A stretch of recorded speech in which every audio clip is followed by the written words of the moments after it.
Homesteading family, and today I'm going to show you how easy it is to can beans in your own home. Now there's several reasons why we would want to can dried beans. And the first of which is that you can buy organic beans in bulk for really cheap. Now you see I have this Gamma Seal bucket that is a great way to store your bulk foods. You can buy these off of Amazon or at your local bulk food suppliers, and you can buy large amounts of dry beans for very inexpensively. So cost is one of the #1 reasons. The second reason is because it's great to have a convenience food already ready and waiting for you on the shelf. So when we finish with this canning project, we're going to have cooked beans in jars just waiting for us to pop them open and use, or whatever you want to use your beans for.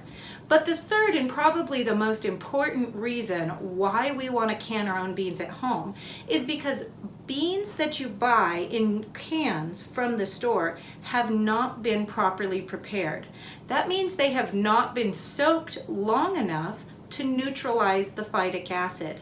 Now, if you've been following along for a while, you'll know that phytic acid is contained in legumes, in grains, in seeds, anything that is a seed for a plant, and that that is actually an anti-nutrient and an enzyme inhibitor, which means that instead of giving you the nutrition from the beans, it's going to grab the nutrition from your body and suck it right on out down the plumbing. And we don't want that. We want to be getting healthier from the nutrients in our food and not weaker. So by doing this at home, not only do we save money, not only do we have a convenience food at the end, but we also have a much healthier product than what you can buy at the store. Now, to start with, we need to figure out how many jars of beans we want to can. Per quart jar, I allow about 1 cup plus a 1/4 cup of dried beans. We want to get however many, that measurement by however many jars we can do. A standard pressure canner can hold 7 quart jars. So that means that will be, let's see, 7 cups plus just about 9 cups of beans. And so we want to get those into a big pot, cover them with water, 3 times their amount covered because they're going to soak up a lot of water, and set them aside so that they can sit and soak for at least 12 hours. Anywhere from 12 to about 36 hours is ideal. You can even go as long as 48, but I feel like that starts to give a few off flavors. So I'm gonna aim for about 24 hours here. So I'm gonna get 9 cups into this pot. I'm gonna fill it with water, and then I'm gonna come back and see you in about 24 hours and we'll move on to canning the beans. All right, now these beans have soaked for over 24 hours, and we are ready to give these guys a good rinse, fill them up with a little bit more water just to cover, and then put them on the stove top here in the pot, bring them up to a simmer and let them simmer for about 30 minutes. This way they will finish absorbing all of the water that they're going to absorb so that you can better judge the quantity that you need to put in each jar. While those are cooking, I'm going to go ahead and get all set up for the rest of the parts of the canning. So that means I'm going to get the jars cleaned, washed, I'm going to get the lids out and prepared, and I'm going to get my canner filled with the water necessary and start bringing that up to a simmer. All right, now these beans have been simmered for about 30 minutes and they are nowhere near being all the way soft. You can see that they have started to soften, but they still have quite a bit of cooking left, and that's exactly how you want them. You don't want them to be all the way soft already because they've got to go through quite a bit of time in the pressure canner. So we're going to go ahead and fill up our jars.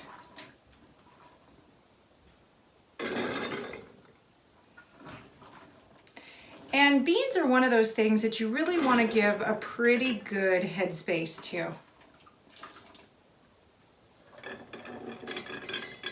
So I'm going to make sure to keep them a pretty good ways down below the level of right about at the shoulder of the jar here. Now, of course, you could do the same thing with pint-sized jars. You could do it with half-pint jars. You just have to decrease, obviously, the amount of the beans. All right, now that 9 cups of beans has done just about perfectly to fill these 7-quart jars. Now, I'm gonna wanna take about a teaspoon of salt and put that in each jar. Now, this is just for flavoring. If you have any reason you wanna leave the salt out, you are welcome to do that.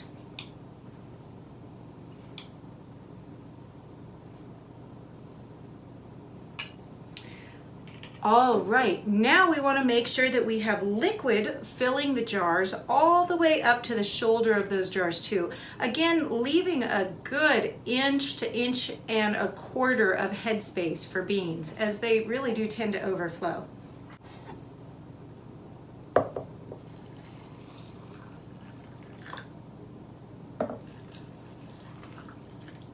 Now, to be sure that there are no air pockets in there, you're going to want to put some sort of a utensil down in there and just give it a jiggle or two. A plastic utensil or a wood utensil really is the best for this, because metal really can start to damage your jars. Some people say you can break your jars. I've never seen that happen or heard of that happening to anyone, but I suppose it's possible. All right, just a little jiggle to make sure there's no air pockets in there, and then top off any remaining extra headspace with some water. Now we're going to go ahead and wipe the rims of our jars. Make sure they're all the way clean so we get a really good seal.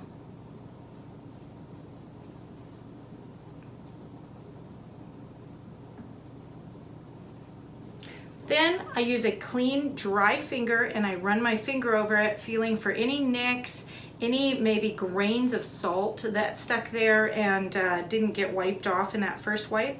Just a quick feel. Make sure it's all the way clean. You don't feel anything sharp or bumpy on it. And that's great. Now we can go ahead and put our lids on. And I know I'm going to get a lot of questions because you see I have not preheated these lids. Well, that was the way I was taught to can, but in the 70s, actually, they removed the recommendation to heat the flats. Now you want them clean, so wash them well with a hot soapy water, but you don't need to put them in hot water anymore. The technology has gotten good enough that that rubber does not need that softening. It'll soften just fine on these warm jars. Go ahead and put your bands on. And again, make sure your bands are washed with hot soapy water and just put them on finger tight. That means you don't want to crank them down too hard or they'll be about impossible to get off when you need to, but just as tight as you can with a good screw of the fingers. Now, our next step is going to be to get these out in the canner. That already has several inches of water in it and is heating up for us. And it's a snowy day out there, so we'll be working outside at the canning station. So it's a pretty day to can in, but I'm gonna get all snowy as I'm standing here. So the next step is to go ahead and get your jars into your heated canner.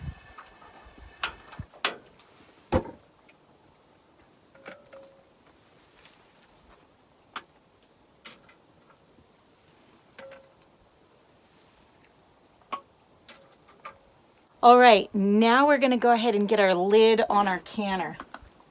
Lining it up to make sure that it is on properly, and we slide it on, and we're gonna go ahead and tighten down all the screws.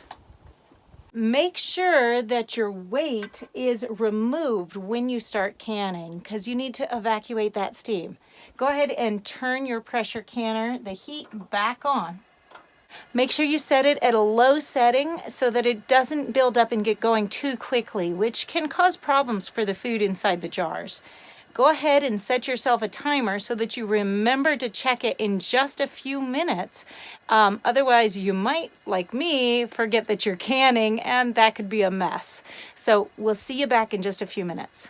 Now the heat is built up enough inside that canner to start steaming, and steaming pretty strongly. Once you see this, you want to set your timer for about 10 minutes and let it steam for 10 minutes to evacuate all of the air out of the canner so that you get a correct pressure reading.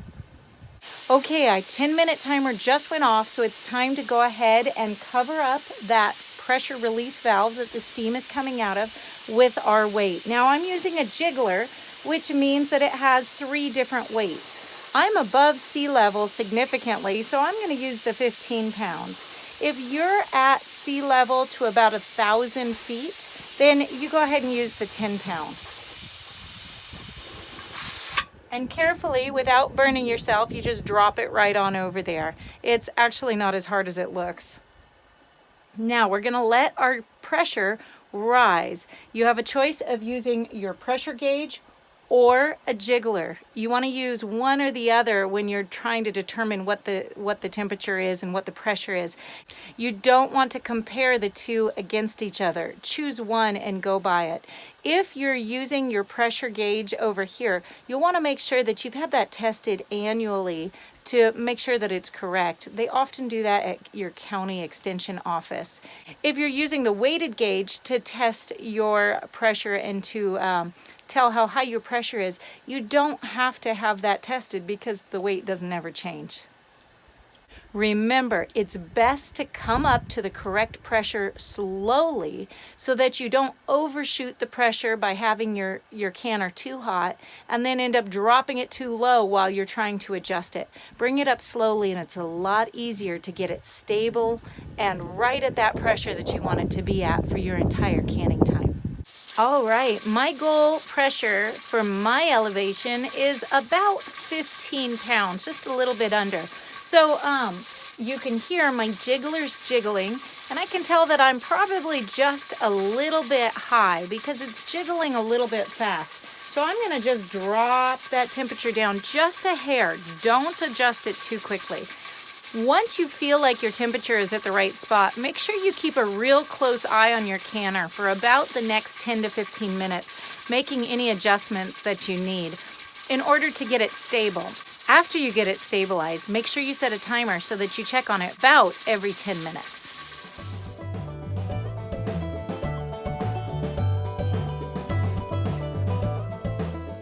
So it's time to turn it off.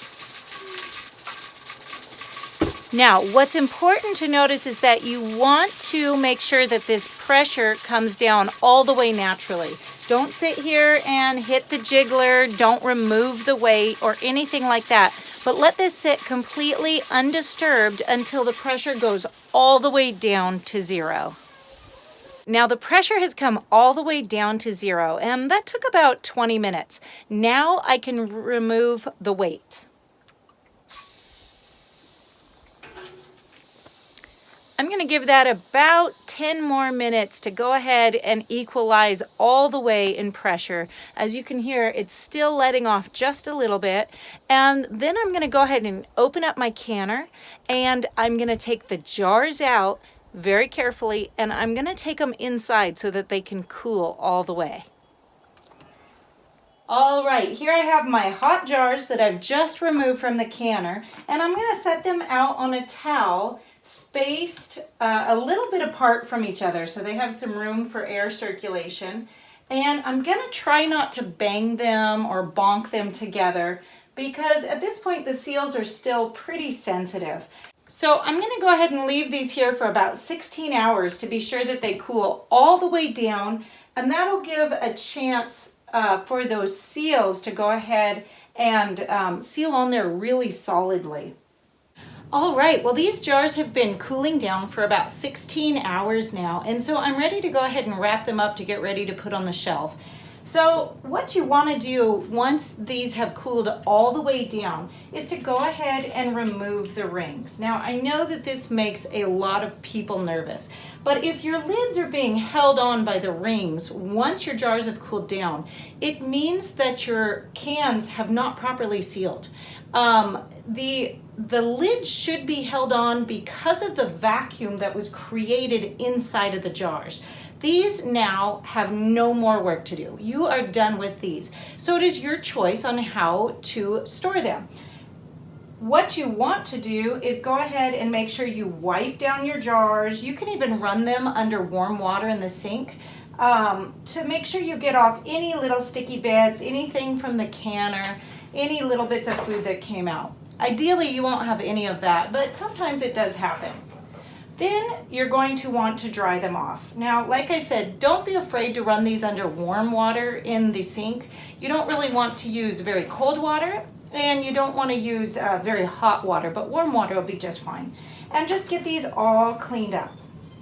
Now, you are ready to label them. And I like just using a good permanent marker right on the top and labeling what they are.